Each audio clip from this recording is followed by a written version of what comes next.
Gremo. To je podcast Od bita do bita. Midva sva Anže in Maruša. Sva, v tokratni epizodi bo tale podcast dobesedno opravičil svoje ime, se mi zdi, ker če ta zgodba ni odbita, je odbita. Popolnoma odbita, boste slišali. Anže, kaj praviš, kakšna je bila tvoja reakcija, ko si prebral zgodbo najprej na Twitterju, če prav razumem? Mislim, predvsem me je presenetilo to, da me je 87 ljudi to poslalo. Ja. Kao, lej tole, ker sem očitno res ta človek, ki je znan po temu, da ima rad tipkovnice. Pa sem jo pa videl, pa sem rekel, lej, to je pa nek norec, ne? To iskreno je bila pač prva misel. Tomaž, živjo! Živjo! Ok, Val 202. Play od bita do bita. Maruša in Anže z gosti o sodobnih tehnologijah. Tomaž, zaman ali zaman? Zaman. Dobrodošel v Odbiti do bita. Hvala. Si programer, to vem, ampak preden bomo govorili o neizmerni ljubezni do tipkovnic, očitno, in tudi računalniške opreme nasploh, povej nam kaj o sebi. Kaj počneš sicer, ko ne izdeluješ tipkovnice, s čim se ukvarjaš? Torej, živjo, jaz sem Tomaž, živim v Prekmurju, ki je kar odročen kraj, ampak sem neizmerno vesel, ko me kdo povab v centralno Slovenijo, ker Prekmurje kljub vsej svoji lepoti in dobroti ljudi ne ponuja prav veliko priložnosti za debate bolj tehnične narave. Zato, bi rekla, veš. Ja, zato sem ful vesel, ko kdo reče, a prideš, in ko je Anže ponudil, da lahko tudi remote naredimo, se rekel, niti podrazno, grem jaz kar v Ljubljano. Tako da, ja, kaj počnem? V bistvu se zdaj fokusiram izključno samo na tipkovnice, sicer sem pa starš 4 otrokom in lastnik 2 psov v prejšnji karieri, katero sem pa v bistvu zapustil, če tako rečem, lansko leto.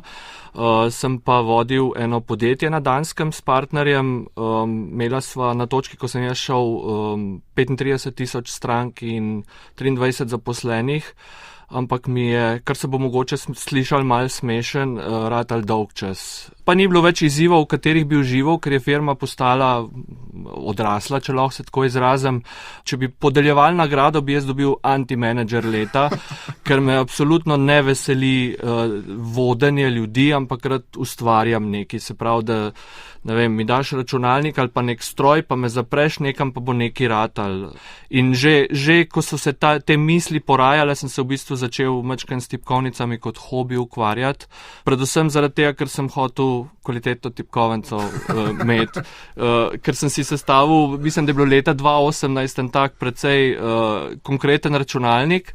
No in pa se je začel moj journey oziroma pot iskanja še ene tipkovnice, ki bo zraven pasala k enem vrhunskem računalniku, ne? Ja, govorili bomo o tem tvojem projektu z imenom Mono, projektu, ki si mu posvetil več kot 1 leto časa delovnega prostega, ker na trgu, torej kot praviš, nisi našel dovolj primerne tipkovnice zase, si začel z izdelovanjem svoje. Ampak dajmo začeti pri subkulturi tipkovnic. Anže, ker sva o tem se prvič seznanila pred leti. V teh letih se je tudi marsikaj spremenilo. Zakaj so tipkovnice tako pomembne, zakaj je subkultura tako močna, zakaj celo ti tipkovnice rad primerjaš z avtomobili? Valjda ni industrija tako močna kot avtomobilska, no? Midva so res že naredila pač eno oddajo na to temo, ne? Ampak se mi zdi, da je ta kategorija, ne, sploh teh nekih ne tipkovnic, ki jih po nesreči kupiš, ampak tam, kjer človek potem ure in ure zgubi sploh z izbiro na začetku, naprej se odloči. Se mi zdi, da je ta del tako, kar neka mala industrija je postala. Se mi zdi, da tudi ta večja podjetja so nekako zaznala, da se tukaj nekaj dogaja, ne, in so jih začela delati. Recimo, ne vem, ko sem imela tisto oddajo delala Logitech, mogoče imel eno. Ne, ker mislim, da to podjetje vsi poznamo, ne, da delajo tipkovnice, mogoče imel eno, ker sem imela neke mehanska stikala, pa še to mislim, da nisem bila čista prava mehanska stikala. Pa vidim tudi, da kakšno tako podjetje, ne, zdaj imel že Marvel, je dal neko serijo svojih tipkven, ne. Resen mainstream je zaznal v zadnjih letih to področje, ne. Ampak kje pa ti videl, mislim, tako, zdaj si zaznal, zdaj puš svoje tipkovnice, ampak da se da tudi kaj drugega kupiti kot ti služba da, ali pa neka pride zraven računalnika, ne. Ja, nekdaj sem zaznal, da se da dobiti, ampak mogoče kdaj sem zaznal, da se ne da dobiti. Ja. Ne? Tu je problem na trgu, ki ga danes vidim. Recimo, to je moja laična analiza, da ne bo pomote, jaz nimam dolgoletnih izkušenj na tem področju. Dobro, zdaj za 4 leta vse skupaj, da se malo bolj, pa zadnje leto zelo intenzivno, prej pa nič o tem. No. In meni je predvsem oči odprlo, ko sem probal svojo prvo mehansko, ki me je blazno razočarala. Ful sem bil razočaran in sem se začel sprašovati, da se res ne da nič boljš. Ne? No, in pa sem šel raziskovati, kako globoko gre zajčja luknja, ne, in je praktično neskončno. Ne. Kar sem nekako odkril je, da so v 3 segmente se nekako trg tipkovnic poklaplja. Prvi segment so te, ko dobiš zdrav računalnik ali pa ko jo kupiš za, ne vem, nekaj 10 evrov, recimo, ti po 2-3 letih jo poliješ, crkne jo vržeš stran, kupiš novo, ne. Potem nadgradnja te v bistvu pride z tagom, ki piše gaming gor, pa dodajo RGB lučke. Tako, in dodajo 100 evrov plus. Outcome je pa približen isti. Upravičujem se, jaz ful angleško uporabljam besede, zaradi tega, ker enostavno vsa ta tehnologija je in dokumentacija je v angleščini, tako da včasih kakšna beseda... Te bomo poskušala popraviti, te bomo poskušala posloveniti. V glavnem, no, potem so pa te tretje, ki so pa, mi rečemo nekako high-end, oziroma tipkovnice višjih cenovnih razredov. Tu je pa problem, ker je trg vseeno premajhen, da bi se ena firma res lotila masovno. In kar se potem dogaja je to, da se lotijo razni entuzijasti, kakršen sem tudi sam v končni fazi, se pravi razvite en svoj prototip, za katerega ne rabiš neki ful velik kapitala, ampak potem pa ta prototip pokažejo na nekih skupnostih, ponovadi je to Discord, ta chat software, ki ima te svoje skupnosti, ali pa kakšni forumi recimo, pokažejo prototipe in potem želijo, oziroma da gre projekt lahko sploh skozi, skupaj nakažemo vsi, ki si želimo te tipkovnice temu človeku, ali pa on dela preko neke trgovine, ki se s tem ukvarja, pa ima nek renome in potem, vsi plačamo in potem čakamo. In to se res čaka. Tukaj dajmo povedati, da se čaka. Jaz sem bil v parih grubajih, predvsem za tipkene. To je lahko tudi leto ali pa leto pa pol, tudi do 2 traja. Da ne bo kdo mislil, da to zdaj nakažeš, čez 2 meseca pa nekaj domov dobiš. To je čist drug svet. No. Tako, v zlatih časih je bilo mogoče pol leta, recimo, pa si bil že živčen. Poj pa korona prišla in je ful premešala tudi na tem trgu zelo stvari in sem čakal že na tipke svoje tudi 2 leti. Mislim, da sem celo tako v istem mesecu 2 leti pozneje avgusta dobil, letos avgusta sem dobil tipke, ki sem jih 2 leti nazaj naročil. Zdaj sam sebi dedek mraz dejansko, ko pozabiš. Ker pozabiš, najprej si živčen pol leta, oziroma pol leta pričakuješ, nisi živčen, pa si pol leta živčen, pa pozabiš in pa pridejo in si ful srečen, ker so, moje tipke so prišle. Zanimive izkušnje glede tipkovnic, torej danes v odbiti tipkovnica, ki se mogoče večini ne zdi pomembna, danes se bomo pogovarjali o tistih, ki se jim zdi in povedali, zakaj. Še to, Tomaž, zakaj primerjaš tipkovnice z avtomobili? Tole se mi je zdelo izredno zanimivo. Predvsem zaradi tega, ker večina me vpraša, ker tipkovnica ni pocen, me vpraša, zakaj takšna cena, ne? Mislim, ali pa celo poniževalno, nikalno, kakorkoli. Ko me vprašajo, zakaj, povem, da je samo tipkovnica. Ja, res je, samo tipkovnica je, tako kot je, ne vem, avto dražjega cenovnega razreda, samo avto. Služi temu, da se usedeš not, pa se zapelješ od točke A do B.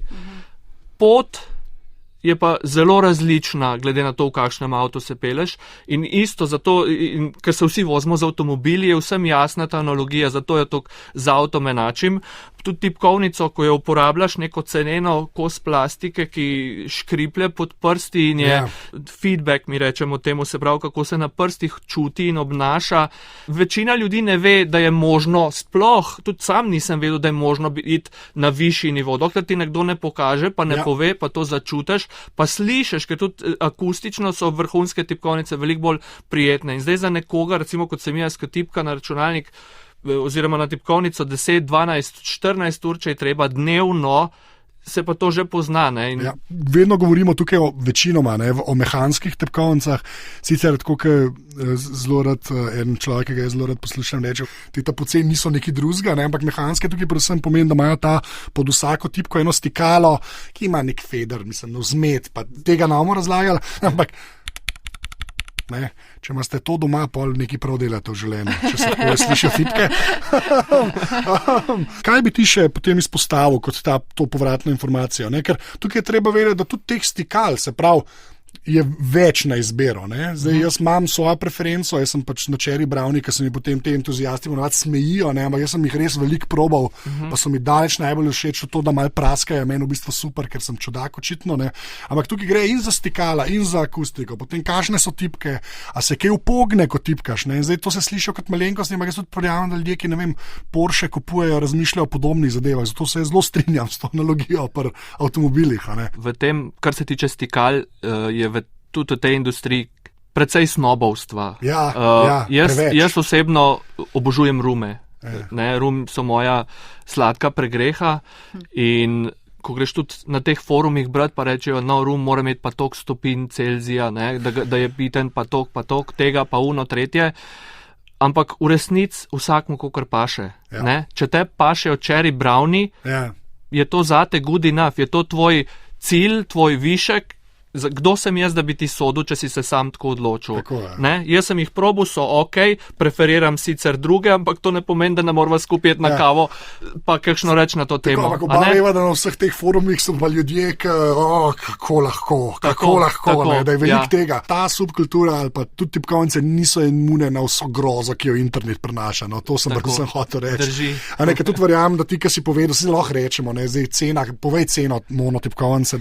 Cena bo 900 evrov plus DDV. Jaz verjamem, da ljudje to slišijo tako, moj bog, da je dosta tega odnosa, da kaj se pa ti greš. Tako da ni imuno na to, ampak prinaša pa dejansko neke prednosti, pa res gre za objekta. Se mi zdi, da je kar važen, ker ljudje, ki živijo dobijo vsem zraven računalnika, tipkovnice, sploh ne vejo, o čemu se pogovarjamo. Se mi zdi to pomembno reči tudi, da ne bomo mim snobi izpadli, zdaj pa tvoje je pa edino pravo od Boga poslana. Ker se mi zdi, da je to kar pomembno, ker vse te se prav skupnosti na internetu hitro dobijo to snobovstvo, pa tudi žaljenje na končni fazi in je kle podobno. Začetek, kako se lotiti izdelovanja svoje tipkovnice, s katerimi entuzijasti si se povezal, če sploh s kom doma in po svetu, kako se je začelo? Pa koliko si mislil, da bomo na začetku, na koncu stala? Zelo dobro vprašanje oba, ampak Anžetovo sploh zadane en tak nerv, ker začetku je bilo tam 400, 500, 600 mogoče, ampak začetna ocena je bila. Potem pa, ko mačken ideje pridejo v realnost, ugotoviš, da ne pije vode, da s tako ceno ne bo šlo čez, že to je zelo velik znesek, sploh za povprečnega Slovenca, recimo za tako tipkovnico ali pa povprečnega kogarkoli v bistvu, je kar, ampak ko pa ugotoviš, oziroma ko imaš željo po nekompromisnosti zadeve, gre tudi cena zelo hitro navzgor, potem pa pridejo še današnji časi in vojne in stanja in inflacija in vse in potem gre kar naenkrat skozi streho vse skupaj. Recimo čist konkreten primer, kilogram aluminija, pač tega, ki ga uporabljamo v tipkovnici, je bil leta 2019 3,19 evra. Danes je prek 9 evrov. In se nabere, in v takole tipkovnico gre recimo 8 kg aluminija, sicer ne tehta 8 kg, ampak sama rabiš blok aluminija, ki ga potem zreskaš in tu notri so 3 bloki in sem tako želel in je iz 3 kosov aluminija in si skupaj so 8 kg recimo. In si že tle zdaj na skoraj 60 evrih praktično. Samo za material. Material za ohišje. Tako, material za ohišje. Rekla, kaj pa ta, kje si? Jaz bi imel pa ful dobro tipkovnico. Kaj pa polno narediš? Kaj pa drug korak? Kaj je ta drug korak? Po ideji. Prvo jih kupaš nekaj. Že v prejšnjem podjetju so nas, ko sem hodil razred te tečaje startuperske, so rekli, eden bolj zlatih pravil je bil scratch your own itch. Se pravi, sam svoj srbeš popraskaj. In pri tipkovnici je bilo pri meni isto. Vse te, ki sem imel, imam jih, 7-8 komadov, ki sem jih kupil od drugih teh entuzijastov in pri vsakem je neki motel. In sem imel v glavi, ker jaz ne zapisujem stvari na sebi na škodo, sem zelo slab v raznih zapiskih in vse imam v glavi, skratka, kar je narobe, ampak se še nisem doučil, da bi se spravil kakšne dnevnike pisati. Ko sem vse te tipkovnice, vse te ideje dal v glavi skupaj, sem si zamislil, kakšna bi bila pa moja idealna. In potem sem z neta potegnil tale, kaj je Fusion, to je software za 3D oblikovanje. Tukaj moram predvsem se opirati na srečo, da sem se rodil pravim staršem, ker moj oče je imel livarno aluminija doma. Hodil sem tudi v srednjo šolo strojno, kar pomeni, da imam izkušenj s CAD-om, pa s temi orodji. V tem sem gor rastel. Sicer sem prekinul, zato ker sem šel v IT, sem potem vse te zadeve v delavnici z očetom prekinul. Ampak ko sem pa v bistvu lotil se tipkovnice, se pa te dve karieri, če tako rečem, se pravi odraščanje v livarni in pa prejšnje IT podjetje, nekako v tipkovnico kulminirali skupaj v eno zadevo, v en produkt, da tako rečem. Ne? To se mi je še zdelo zanimivo, ko razlagaš o materialih. Praviš, da je tipkovnica slovenskega porekla, seveda tvoja je, izdelal si jo, ampak nekaterih delov in materialov verjetno nisi našel doma. Kako potem prideš do sodelovanja z nekimi večjimi mednarodnimi podjetji, ki ti pomagajo tebi posamezniku dostaviti materiale, ki jih potrebuješ za tipkovnico? V bistvu tlej zadeva pa ful preprosta, samo vprašati moraš ključne partnerje, kam se obrniti. Ne rata vedno, določene stvari sem rabil mesece, da sem najdel partnerje, ampak recimo, če povem anekdoto za ohišje, za osebo, ki ima CNC stroj, Boštjan Prosenik, tudi moj prijatelj, se nekako dopolnjujeva, ker vseeno je tisto glavno, kar ljudje vidijo ohišje, na tem je največ poudarka, seveda je pole ogromno enih detajlov, ampak tu se cela zgodba začne. No, do njega recimo sem prišel, ko so se moji otroci na morju spoprijateljili z nekimi drugimi otroci in sva spoznala starše z ženo, tudi starše teh otrok in izkazalo se je, da je oče teh otrok trgovski potnik za stroje in orodja po Sloveniji. No in to je bilo na morju ob kavi, se neko ti bi pa rabo enega, ki zna s CNC-jem delati, pa da ni zdaj full drag, tak. Ponovadi so te večje podjetja tudi bistveno dražja, recimo, ali pa se bom rekel, sploh noče ukvarjati z majhno naklado. Ti prideš z idejo o prototipu, pa bi rabo 3 komade, njegova redna stranka jih po 1000 naroča, in te nekateri, in se je tudi meni to zgodili, in nisem sodeloval z njimi, ampak ko si majhen, te pa tudi mora nekdo slišati, pa videti, pa ti nuditi storitev, pa roko v pomoč, in to jaz ful cenim in se pravim, zato s takimi ljudi tudi prijateljske vezi razvijem, Še posebej, če nam je skupno, recimo, da smo mal obsedeni s perfekcionizmom, kar se tiče dela, da ne bo pomote v zasebnem življenju. Kaos. Ja, žena se smeje najbrž, ko tole posluša, ve pa, da vsekakor v tipkovnici ali pa v poslu, pa samo popolno je dobro. In tudi z drugimi, in tudi potem recimo, če nadaljujem za tiskano vezje, ki smo ga razvila z Aljažem Titoričem, on živi na Danskem, njega mi je ta Boštjan, jaz mu rečem moj CNC mojster, mu je sledil na Instagramu in rekel, ti tale model obvlada totalno, veš, kaj to dela s PCB, to je zakon. In kaj sem naredil, ko sem se pelil od Boštjana, ko sem bil lih prnemu, ko sva tele prototipe delala, sem takoj na Twitterju, kar Aljažu napisal DM, a lahko eno rečeva, imam eno poslovno idejo, gor dol, in mi je takoj odgovoril, tako da sem v bistvu z ceste zapeljal na avtobusno postajo, da sva se zmenila za zvečer za sestanek in ta sestanek sva res imela, ob 8 zvečer je trajal 3 ure. On je rabil en projekt in tudi Boštjan v resnici, ki ni toliko hardcore industrijski, veš, ker recimo ti delajo za podjetja, za večje znamke, ki rabijo na tisoče in tisoče kosov in to rata monotono. Poleg tega so pa te njihovi izdelki ponovadi nekam ugrajeni, ne vidiš ga. Seveda. A veš, to je pa res zaključen izdelek. Ja, tako, če delaš nek del za v avto, pa ne bo to elektronski ali pa mehanski, je skrit v avto, noben ne ve, da sploh ti del tam noter je, in ti lahko vse, kar lahko rečeš, ko vidiš tisto avto, se sicer mim pelat, rečeš, no, tukaj noter je pa tudi nekaj mojega, ampak če pa cel produkt lahko pokažeš, evo, to smo pa mi kot ekipa naredili, pa to tak ponosen trenutek za vse, no, tak uplifting, no, da tako rečem. Zato se mi zdi zgodba tako zelo odbita, ker je z tega entuzijazma zrasla profesionalna tipkovnica. Ja, milo rečeno, sicer. Ta screwless design, kar v bistvu pomeni, pač, da se nikjer nič ne vidi, kaj jo skupaj drži. Ne?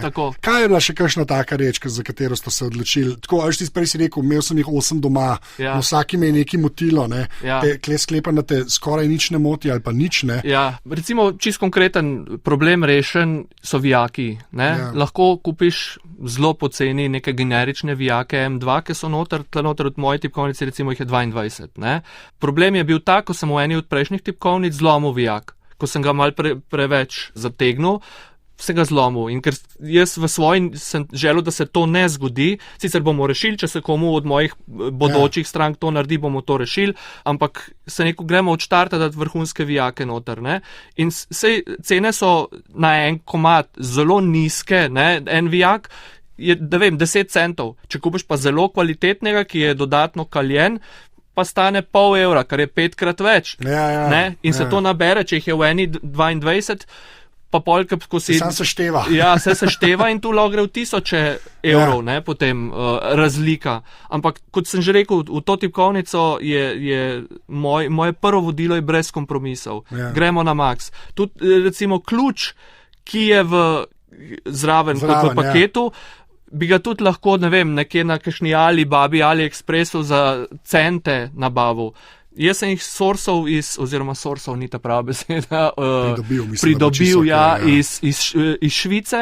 Vsak ključ ima serijsko številko gor in doživljenjsko garancijo. Stane 5 evrov. Okay. Da vidiš cenovno razliko. In to se vse dodaja, če greš na max. In jaz verjamem, da tudi trg je, ker sem sam svoj kupec na nek način. In če sem jaz toliko v narekovajih blesal, je sigurno še kdo. Pacientov nas ne manjka, to jaz lahko potrdim. Razen vaju, čeprav me kar navdušujete, mene sicer predvsem z izgledom, ampak okej. Kdo so lahko potencialni kupci tipkovnice Mono? Jih že imaš, na koga ciljaš, na koga računaš, kakšne so tvoja pričakovanja? Moje pričakovanja so kar velika. Že v prejšnji firmi je bil vedno vodilo, kaj je tvoj UVP, smo rekli v angleščini, se pravi Unique Value Proposition. Se pravi, zakaj prav ti? Ena stvar, recimo, ki sicer v normalnih časih ne bi bila dovolj za izstopati, v današnjih časih pa žal je ta, da so na zalogi. Jaz sem sam investiral kar precej svojega denarja v celo zadevo, da sem naredil 50 tipkovnic. Jaz jih imam trenutno doma, oziroma še čakam, ene malenkosti se še delajo, ampak to bo, ne vem, v roku tedna, 2 max skompletirano in zaključeno in bojo nared za prodajo. Ker vsi, recimo, ti entuzijasti, ki se lotevajo tega, se grejo prek te variante, ko smo prej govorili, se pravi crowdsourcinga, in potem je to treba čakati. Drug, ki pa se bo s časoma pokazal, je pa customer support. Če sem se kaj naučil v prejšnji firmi, je pa pomen customer supporta. Kar je sploh v tem svetu praktično ne obstaja. Ne obstaja. Ti tukaj kupaš stvari, jo imaš, če gre kaj narobe, tako je življenje. Mislim, to je res treba povedati. Tukaj ni, že spet, ker gre za manjši trg, ne, to ni, in je pač tako, kaj je. Ne. Mislim, to moram reči, to se tudi meni zelo sliši kot ta prav razmišljanje, ker ga ni, ker ti pač to imaš. Tako. Mi je šlo eno tiskano vezje, je nehalo delovati, in ker je ta kampanja crowdfunding bila stara, ne vem, na tej točki že 2 leti, oziroma sem že imel 2 leti to tipkovnico, ki jo je izdelal, ga ni nikjer več, načrtov se ne da dobiti, skratka, ni možnosti, lahko greš pa na kak, ne vem, Reddit mogoče, pa tam najdeš nekoga, ki je kupil 2 takrat, pa je vprašanje, če ti jo bo hotel prodati, komu boš povedal, da je tvoja crkvena, ne? Tako da je, skratka, customer supporta ni. Zato, recimo, sem se odločil, da tudi moja bo imela 10 let garancije. Druga stvar pa je, da če slučajno projekt ne bi uspel, bo absolutno vse open sourcano, se pravi 3D CAD modeli, vse kar je tu, bo open source, materijali, izbira materijalov, partnerji, ki so jih izdelali, skratka, vse bo online. Se bo dal vedeti. Tako. In kar imam pa še načrt, recimo, še en tak, kar mislim, da tudi bojo potencialni kupci cenili, je, da bom pa, se pravi, sam PCB oziroma tiskano vezje, bom v vsakem primeru open sourceov na neki točki. Še razmišljam, kdaj je najboljše, se pravi, da si tudi škode naredimo v končni fazi poslovne, ne? Ampak se razmišljam tam nekje po 500 ali 1000 prodanih tipkovnicah, oziroma ko bomo prišli do tega, bova z Aljažem, torej tam, ki mi je pomagal zdizajnirati, oziroma je Levi delež on opravil, bova open sourcala celoten PCB design, da si lahko potem tudi nadobudni, recimo mlajši razvijalci, entuzijasti, lahko ali direktno naroči sam svojo, ali pa na podlagi te najne razvije svojo, recimo, ali pa se nekaj nauči, ne, da tudi tako spodbujava. Oziroma, predvsem mogoče, da nazaj dava, ker na tipkovnici je open source firmware. To sem hotel še vprašati, se pravi Vaja, GMK ali QMK je, QMK. QMK.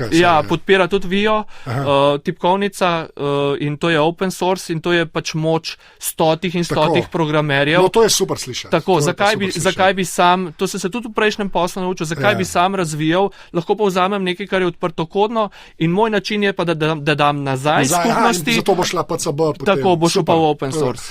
Sam ena stvar, zakaj ste taki kvizlingi in ni ta velikega entra, to me zanima. Kje je ISO? Tako, ta tipkovnica podpira ISO oziroma podpira več zadev, se pravi, podpira split backspace, se reče, se pravi, da lahko namesto backspacea dve tipki, podpira enojen ali dvojen left shift, podpira in ameriški in evropski enter. In pa podpira tudi daljšo preslednico, ker ene tipkovnice Cangan se temu reče, tak mal čuden izraz je, da je preslednica daljša in na njeni desni je samo ena tipka. Malenkost bolj razširjen je trg v ZDA, in zato sem tok, da lahko pol slike dam na net, da tudi to podpira. Mogu sem biti tečen, pa všeč mi odgovor. Ne, pravilno, da si tečen. Malo ste me vmes izgubila, ampak da boste lažje razumeli vso to navdušenje, v zapiskih bo tudi link do tipkovnice. Zdaj bom space pritisnil, pač preslednico. To je kar redu. Nič se namaje. Odbita, dobita. Če smo že bili pri mehanskih tipkovnicah v prvem delu pogovora, ostajamo pri opremi, ker je v pisarni pomembno razmišljati o več stvareh, ne le o dobrem računalniku in po novem, kot smo ugotovili, tudi dobri tipkovnici. Kaj še, Tomaž, šteješ k nujni opremi, pa se sicer mogoče vsak dan ne ukvarjamo s tem, ker se nam ne zdi tako zelo nujno? Kot nekdo, ki je šel kakor se da iti dalec tipkovnico, recimo. Kako si pa stov, si ga sam zrezlov, ali kako to deluje? Dajmo povedati, da sem tudi pri ostalih, predvsem tehnoloških zadevah, precej perfekcionist, predvsem na nesrečo moje denarnice, ker moja pisarna je precej tehnološko dovršena, ker me te stvari veselijo. Samo zaradi tega za dve stvari preveč zapravljam in eno je tehnologija, drugo pa hrana. Tukaj ne šparam. Ja, recimo stikala mrežna pri nas doma so industrijska, take, ki jih ponajdemo v data centrih, v podatkovnih centrih, ker enostavno stikala za vsakdanje uporabo niso good enough. V resnici so. Mora biti železen, pa vela, kaj je res. Tako, in imamo v kleti omaro, reče se rek, z industrijskimi zadevami. Tudi moj Battle Station se reče temu, da razložim, kaj je Battle Station. To je zelo specifična miza, ki jo vsi geeki imajo doma in ful ne stane veliko v resnici. No. Battle Station pomeni, da vzameš iz Ikee 2 Alex predalnika, jih daš na razen in vmes pult kuhinjski iz Ikeje. In vse in prav na Redditu imaš subreddit, se imenuje Battle Stations, ki folk razkazuje svoje Battle Statione. In vsi imajo svoje tele Alex predalnike. Pa pult čez, pa monitor gor in pol, kdo bo boljš RGB lučke naštimo okrog, kdo ima bolj lepš PC zraven, kdo ima bolj kvaliteten monitor, pa zvočnike, pa vse te zadeve, ki pač pašejo v ta, bom rekel, tudi gaming. Jaz sem zelo strasten gamer, kljub svojim skoraj 40 letom. Ampak kaj to pomeni? Kaj potem še šteješ k nujni opremi? Neka dovršena, kakovostna miška in stol ali celo žoga, ne vem, kaj je boljše za hrbet. Tako, ali stoječe mize za igranje iger. No, začniva. V glavnem, prvo, absolutno 2 stvari poleg tipkovnice. Zdaj me bojo nekateri bo rekli, nimaš prav, miška meni osebno ni top prioriteta, ker jih je milijardo in se mi zdi, da vsak lahko najde nekaj, kar mu paše. Sploh kako jo držiš, recimo temu se reče claw grip, imaš sam prste na njej. Se pravi, ne bojo se vsi strinjali, ker imajo tudi miškari svoj community, tako kot ga imamo tipkovničari in so tudi fanatiki, tako da se upravičujem vsem miškarjem. V glavnem, prva stvar je sigurno monitor, ker oči imamo samo ene in monitor mora biti kvaliteten, pika, tukaj ni kaj več zapovedati, ker je za zdravje dobro. Druga stvar, isti razlog, stol. Jaz imam tegale Titana uporabljam od podjetja Secret Lab, je malo bolj trd, ima pa hrbtenično podporo ful dobro, pa glede na to, da jaz, recimo, če pogledam kakšno serijo, jo gledam na stolu v pisarni, mi je všeč, ker se zelo nazaj nagne, pravilno ti podpira hrbtenico in dam noge gor na mizo lepo in kakšne kokice ali pa kakšen sendvič ali pa ta veliko milko in to, se pravi, te 2 stvari sta absolutno najbolj pomembni. Potem je pa tretja stvar, recimo, tukaj bom pa kar v zajče luknjo zelo hitro šel in sicer kvalitetni zvočniki, zvok mora biti kvaliteten. Če zvok ni kvaliteten, tukaj se pri meni konča, v glavnem in potem se pravi zvočniki dobri, ki potem rabijo ponovati ojačevalc, ki je kvaliteten in potem ojačevalc rabi DAC, se reče. DAC, za tiste, ki ne veste, to je zvočna kartica po slovensko, se pravi pretvornik iz digitalnega v analogni signal. Se pravi, tudi DAC mora biti kvaliteten. Če imaš slušalke, recimo, ker ženo moti, če je prenaglas, ali ne, si dam slušalke gor, imajo posebej ojačevalc za slušalke, ki ne spreminja zvoka, se pravi, tudi slušalke mora biti studijske, ne klasične, zaradi tega, da je res zvok takšen, kot si ga je tisto, ko ga je izdelal. Zamislil. Mora biti popolno. In tudi kontra, sem zahteven od sebe, ne zahteven, hočem pa neke sorte hobije, se pravi, tudi mikrofon, da imaš kvaliteten mikrofon, ki je priključen na kvaliteten preamp oziroma ojačevalc za mikrofon in v kvaliteten interfejs, ki pa pretvarja kontra, se pravi ADC iz analognega v digitalni zajem, se pravi, da prijatelji, s katerimi skupaj igramo igre, me slišijo, kot bi takole sedel zraven. Tako, ti si človek, s katerim bi midva najlažje posnela stvar nadaljavo. Ampak res je. Pa si hotel Ljubljano prijeti. Cenjiva. In tudi, recimo, jaz veš še toliko delž, ker sem obseden s temi stvarmi, da imam, ko pride zvok v računalnik, imam na njem še par vtičnikov, preden gre ven iz računalnika v internet, se pravi denoiser, da mi šum zmanjša, da mi eko zmanjša, celo v pisarno, toliko delj sem šel, da se v pisarni na strop si sam izdelal dušilce zvoka, se pravi zvočne panele, ker so bili na internetu tako, so se mi zdeli ful dragi, ampak mogoče celo bolj izziv to, da ga lahko sam narediš to, ker svoje si še prav delaš. In imam na stropu svoje zvočne panele. Okay. No, jaz sem moje kupil, tako okay. Da jaz sem svoje sam izdelal. Amater. Lepa. Ja. Jaz sem zelo pristaš tega, sploh to, kar si rekel, no, kar se monitorja tiče, jaz to ljudem probam, da tisto, kar gledamo, pa se dotaknemo, jaz mislim, da je to slabo bolj pomembno, kot sama mašina, na kateri delaš. Je pa prevladuje neka ta, sem dobil zraven ali pa že imam, ne, sploh kar se monitorja tiče, ne, pa potem tudi tipkovnic, ne. Jaz tudi ljudem razlagam, da se splača mogoče malo drugačno to gledati. No. Se mi zdi, da je kakšen malo slabši ali pa starejši procesor še človek preživi, ne, na tipkovnici, ki ti pa prste uničuje, pa če imaš res tako službo, zdaj lahko v službi govorimo, ker veliko tipkaš, ali pa veliko zaslon gledaš, ne, pa to niso najbolj kvalitetne stvari, to je pa res tako zdravje, no, ni pa stol tudi, recimo, ne, tako da jaz to zelo razumem. Te zvočniki, to smo pa mi pacienti, to je drugo, ampak tako hočem reči, ne res, ker se mi zdi, da je res ta neka zmerno se gleda, kakšen računalnik bo človek kupil, da bo tam vse najboljše, pa vse te pritikline, ki so zraven, so pa včasih tako res kar neka tretja prioriteta, sej bomo, ne. V resnici pa s tem imaš ti stik, z računalnikom imaš dosti manj stika, tako, ne, s svojimi čuti, ne, tako da to jaz, mi je všeč, da imamo tudi take pogovore. Ni sam neka fetišizacija tehnologije, no, ampak gre dejansko čisto za zdravstvene stvari, ki Zdaj smo v takih časih, so take službe, ki ljudje to veliko uporabljajo. Ko smo že pri tem, ker moramo in poudarjamo, da naj razmišljamo uporabniki tudi o opremi, pred leti sva že govorila o očalih, naprimer, proti modri svetlobi pa so nam potem optiki rekli, da nimajo ravno ključne vloge in ne zmanjšujejo pritiska za oči. Sprašujem te, kje je ta meja oziroma kako se ti odločaš, da ne bi prišlo pri nekem kosu opreme do striktno marketinškega natega, kako izbrati pravo opremo? No? Ure in tedne analize in v tem uživam, da ne bo pomote.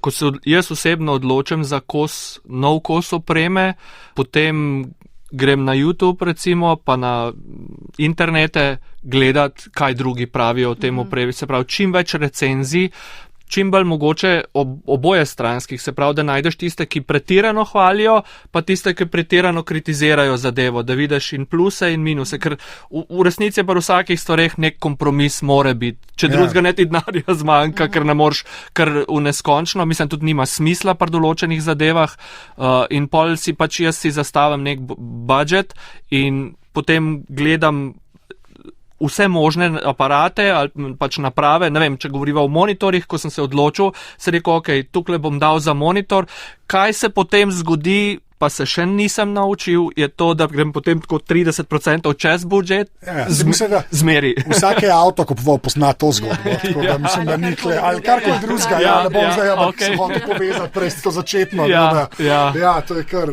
res se potem splača res več teh opisov pogledati. No. Čim več. In par meni to traja tedne, lahko tudi tedne, no, včasih kakšno stvar zelo kupam impulzivno, ampak po večini tedne. In potem tudi, ko dam v voziček v trgovini, imam navado, ne vedno, ampak kar velikrat, da dam v voziček, se pravi spletni, jaz vse prek interneta, ker v Sloveniji je težko dobiti dosti specifično opremo za take, ki smo mi, ker pač hočemo tako pa tako stvar, ki jo tukaj ni, ne? In potem grem spat in potem pustim v vozičku, da se še zadnji dan ali pa zadnjo noč, če hočeš, kako bi rekel, fermentira v glavi in večkrat pustim fermentirati in pol naslednji dan gre pa to, se sprovede plačilo. Pa zgubljamo denar. Bita debata. Bi celo rekla, da bi lahko ure debatirali o opremi, kar si sicer prej ne bi upala trditi. Maruša, ne o opremi, o tipkovnici. Ni treba oprema reči. Kje še miške, pa slušalke, pa zvočniki, pa zasloni. Tomaž, najlepša hvala, da si prišel v Odbito do Bite. Kakšen dan te še čaka, kam greš zdajle? Zdajle grem še v Mengeš po ene kose za tipkovnico, ker so ravno končali z eno obdelavo, tako da grem še v Mengeš, potem pa na kakšno kosilo, pa počasi domov. Tukaj te čaka samo še odbit kviz, pripravi vprašanje, do takrat Martinino vprašanje iz prejšnje epizode. Naša blagovna znamka Živ Žav je lani praznovala eno okroglo obletnico obstoja. Pravilni odgovor pa 40 let, torej že 40 let na televiziji Slovenija predvajajo program za otroke z imenom Živ Žav. Bravo vsem zmagovalcem, hvala vsem sodelujočim, zdaj pa Tomaž, tvoje vprašanje za najine poslušalce. Moje vprašanje je naslednje, katerega formata je mono? 65%, TKL ali full size? A65, B, TKL in C full size, sem to v redu povzela? Maruša, prosim, pa je to googla, da so už naučila kakšne tipkovnice, da boš vedela, ker Maruša zdaj lahko povemo, ona ima enega kikrona gor, ne. Tako da je tudi, ni tako, kot ni tle, ampak ni pa, ve, da je to pomembno, no, to je treba povedati, zato tudi super ta epizoda pride. Tako da, evo, seveda je povezava do odbitega kviza, kjer lahko dobite potencialno. Ne tipkovnice. Ne tipkovnice, to lahko rečemo tudi ne kulija in ne jahte, ampak nekaj vmes. Seveda so še vse ostale stvari so v zapiskih, tudi Tomaževa tipkovnica. Bomo kar v tvoj Twitter thread dal noter, ker so res slikce, pa to si lahko pogledate. Hvala vsem za ocene v Apple Podcasts, odbita@rtvslo.si in to je to za to epizodo, lahko rečemo adijo Maruša. Adijo, se slišimo. Tomaž. Adijo, čau. Čau.